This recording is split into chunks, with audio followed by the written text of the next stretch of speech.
Que penseriez-vous d'un ami à qui vous déclareriez que vous souffrez d'un cancer au cerveau et qui vous répondrait « Bon, c'est pas grave, tant que le reste va bien ». Il faudrait lui expliquer que le cancer du cerveau va progressivement provoquer la perte de facultés, des douleurs épouvantables, puis inéluctablement la mort.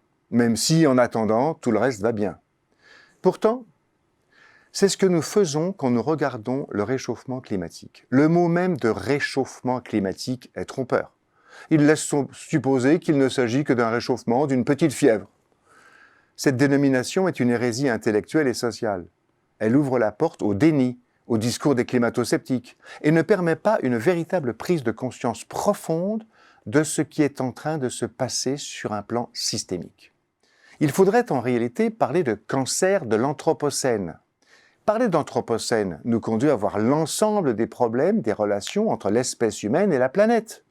Parler de cancer implique immédiatement dans nos esprits celle des enchaînements inéluctables, de conséquences, de métastases, de généralisation. On éviterait de faire comme si on pouvait séparer les crises. On a parlé de la couche d'ozone, des gaz à effet de serre, des émissions de CO2, des migrations économiques et climatiques, des guerres à venir autour de la ressource en eau, des pollutions au plastique, des zoonoses, de la raréfaction d'autres ressources naturelles, etc. Actuellement, monte la préoccupation de la disparition de la biodiversité, etc.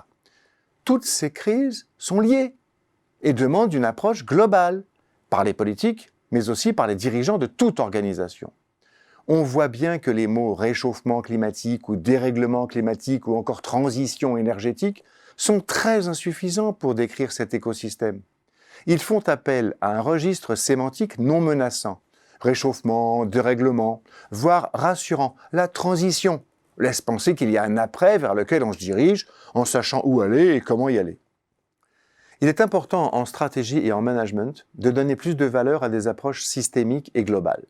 On ne peut pas se promener de crise en crise, se contenter de défendre aujourd'hui son bilan carbone, ses actions RSE, demain les progrès que l'on aura faits dans la productivité de l'utilisation des ressources naturelles, après-demain des précautions que l'on prendra pour respecter la biodiversité. Les dirigeants RSE, les parties prenantes, le grand public vont s'y perdre à courir toujours après de nouvelles communications et de nouveaux efforts.